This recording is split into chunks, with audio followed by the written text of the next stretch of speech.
Aujourd'hui, nous allons vous raconter l'histoire d'un vieux. Quand je l'ai joué, tout a changé.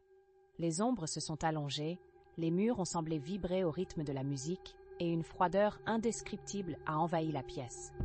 À partir de ce moment-là, tout est devenu chaotique. Mes amis ont commencé à s'inquiéter de mon état, me voyant m'éloigner peu à peu de la réalité. Des bruits étranges résonnaient dans ma maison, des murmures chuchotaient mon nom, me faisant douter de ma santé mentale. Une nuit, alors que je m'illumine une fois de plus à travers la mélodie obsédante, une tempête s'est levée, laissant le ciel s'embraser d'éclairs.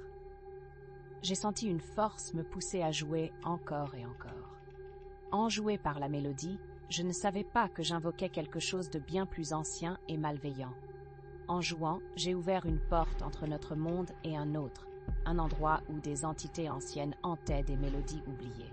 Mes notes résonnaient avec une telle puissance qu'elles ont réveillé quelque chose que je n'aurais jamais dû toucher.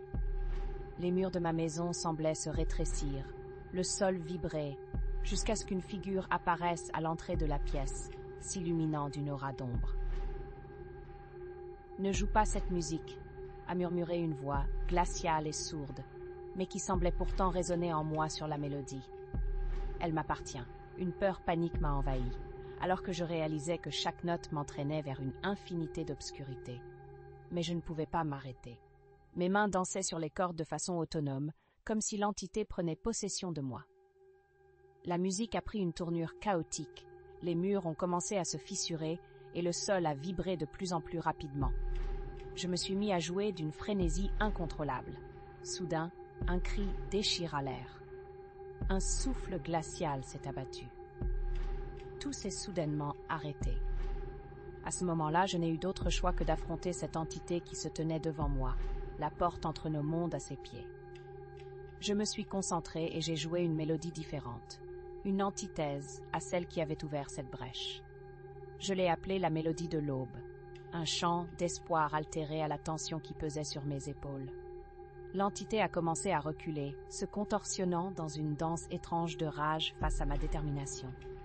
La lumière s'est intensifiée autour de moi. J'ai continué de jouer, chaque note pensant chasser l'entité, jusqu'à ce que finalement un éclat lumineux vienne se heurter à la mélodie obsédante que j'avais commencée. L'entité a hurlé et a disparu dans un éclat, laissant place à un silence apaisant. J'étais épuisée, mais tonnée par la libération que j'avais éprouvée. Mon appartement était devenu une fois encore un havre de paix. Les murs transpirant la malédiction des ombres s'étaient évanouis. La mélodie obsédante est enfin chassée. J'avais fermé la porte sur ce royaume que je n'aurais jamais dû explorer. Mais cela m'avait laissé un sentiment d'inquiétude. J'avais échappé à quelque chose, mais à quel prix?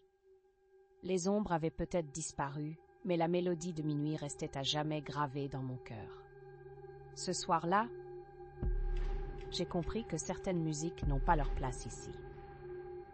Je termine cette histoire en vous conseillant de vous méfier de la mélodie des profondeurs et de toujours garder une oreille attentive aux échos de la nuit.